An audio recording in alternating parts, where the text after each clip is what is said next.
श्री कृष्ण शरणम मम। करते हैं श्री गिरिराजधरण के श्री चरणों में प्रणाम। श्री ठाकुर जी सदैव निज भक्तों पर कृपा करें। आज हम इस कथा के माध्यम से जानेंगे कैसे प्रभु श्रीनाथ जी का प्राकट्य हुआ और कैसे उनका नाथद्वारा में आगमन हुआ। प्रसिद्ध वैष्णव मंदिर श्रीनाथ द्वारा राजस्थान के प्रमुख विग्रह स्वरूप को श्रीनाथ जी कहा जाता है। ये स्वरूप वास्तविक रूप से भगवान श्री कृष्ण का है।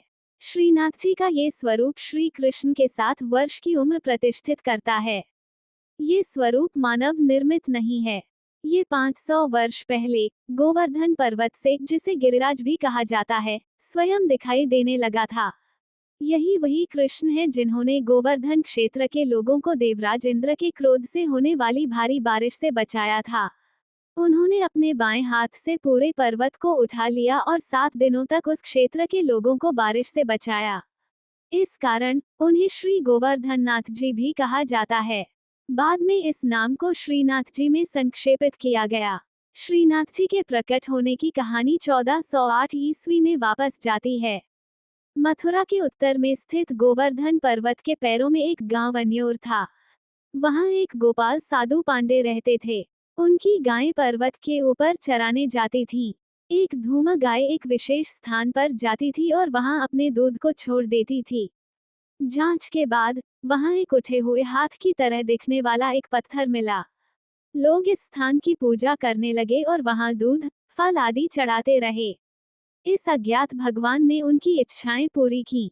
पूजा करने में लगभग 70 वर्ष बीत गए। फिर 1478 में जगत गुरु श्री वल्लभाचार्य महाप्रभु जी के प्रकट होने के दिन ये पूरा आकार स्वयं इस स्थान से प्रकट हो गया। लोगों ने उससे पूछा कि वो कौन है और उन्होंने कहा, मैं सारस्वत कल्प के भगवान कृष्ण हूँ। मैंने इस कलयुग में पुनः प्रकट होने का निर्णय किया है। मुझे श्री देवदमन, श्री इंद्रदमन या श्री नागदमनास के नामों से जाना जाएगा। श्री देवदमन आखिरकार श्रीनाथ जी के रूप में प्रसिद्ध हो गए।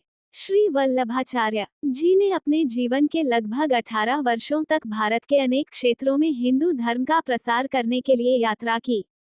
इस प्रकार की एक यात्रा पर 1492 में झारखंड में भगवान कृष्ण उनके सामने प्रकट हुए और कहा, मैं गोवर्धन पर्वत पर श्रीनाथ जी के रूप में प्रकट हुआ है। वहां मिलने के लिए जाइए। मैं आपका आगमन बहुत बेसब्री से कर रहा हूँ। श्री वल्लभाचार्य जी तत्काल गोवर्धन क्षेत्र के लिए रवाना हो गए। वह साधु पांडे के घर में रुके। उन्होंने गोवर्धन पर्वत की ओर बढ़ना शुरू किया ताकि श्रीनाथ जी से मिल सकें। भगवान कृष्ण ने श्रीनाथ जी के रूप में जानते हुए ये जाना कि श्री वल्लभाचार्य जी वहां पहुंच गए हैं और उनसे मिलने के लिए ऊपर आ रहे हैं। वे इस पर्वत पर आड़े मार्ग में मिले और एक दूसरे को बहुत प्रेम से आलिंगन किया। यह मुलाकात बहुत भावनात्मक थी। इस घटना को प्रथम मिलन के रूप में जाना गया। इस ऐतिहासिक मिलन के 6 वर्षों बाद श्री वल्लभाचार्य जी ने गोवर्धन पर्वत के शीर्ष पर श्रीनाथ जी के लिए मंदिर बनाना शुरू किया। उन्होंने मुखिया जी से गायकों, संगीतकारों, रसोइयों और प्रबंधक आदि को नियुक्त किया था ताकि वे श्रीनाथ जी की सेवा पूजा का प्रबंध कर सकें। श्रीनाथ जी के गर्भगृह को दर्शन के लिए दिन भर में 8 बार निर्धारित अंतरालों पर खोला जाता था, जिससे भक्तों को उन्हें थोड़ी देर के लिए देखने का अवसर मिलता था। दैहिक पूजा के दौरान अनुसरण किए जाने वाले रीति रिवाज श्री कृष्ण के बचपन की लीलाओं की यादें जागृत करने के लिए थे। औरंगजेब एक मुस्लिम राजा और व्रज, गोवर्धन आदि क्षेत्रों में एक क्रूर शासक था। उसने हिंदू धार्मिक स्थलों को नष्ट करने के लिए अभियान चलाया और इसे ही अपना लक्ष्य बना दिया था। श्रीनाथ जी मंदिर की सुरक्षा खतरे में थी और यह निर्णय लिया गया कि मूर्ति को किसी सुरक्षित स्थान पर स्थानांतरित किया जाए। वर्ष 1669 में मूर्ति को एक सजावटी रथ में स्थानांतरित किया गया और एक यात्रा शुरू हुई। लगभग 2 और आधे वर्षों तक यात्रा करने के बाद एक नया स्थान बनाने का निर्णय लिया गया। वह स्थान राजस्थान के गांव सिन्हाड़ में था। ये वास्तव में उदयपुर के राजा का महल था, जो श्री वल्लभाचार्य जी के महान शिष्य थे। इस स्थान का चयन करने के पीछे एक और कारण था। जब श्री गोसाई जी, श्री विठलनाथ जी, श्री वल्लभाचार्य जी के पुत्र व्रज से द्वारिका जाते थे, तो वे सिन्हाड़ के उदयपुर के राजा के महल में रुकते थे।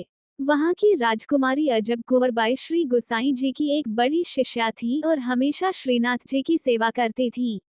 श्रीनाथ जी रोज उनके साथ चेकर्स का खेल खेलते थे। वो व्रज से इस स्थान तक यात्रा करते थे। अजब कुंवरबाई ने सोचा कि यह उसके लिए असुविधाजनक होगा। उसने श्रीनाथ जी से यही प्रार्थना की कि वे वहां स्थायी रूप से रहें। उन्होंने उससे वादा किया कि वो भविष्य में ऐसा ही करेंगे। इस प्रकार व्रज से सिन्हाड़ की ओर यात्रा का निर्णय श्रीनाथ जी के वादे को पूरा करने के लिए था। सिन्हाड़ को अब श्रीनाथ द्वारा कहा जाता है। श्रीनाथ द्वारा में वर्तमान श्रीनाथ जी का मंदिर 1728 में बनाया गया था। श्रीनाथ जी की मूर्ति 4 फीट ऊंची है और काली रंग की है। उसका बायां हाथ उठाया हुआ है, शिष्यों को उनकी ओर आने के लिए आमंत्रित करता है। दाएं हाथ का मुठा कमर पर आराम करता है। मूर्ति के पास एक वर्गाकार पीठिका है, जिसमें 9 वस्तुएं हैं। 2 गायें, 1 नाग, 1 भेड़, 1 मनुष्य मुनि, 1 तोता, 2 मनुष्य मुनि, 1 सांप, 1 शेर और 2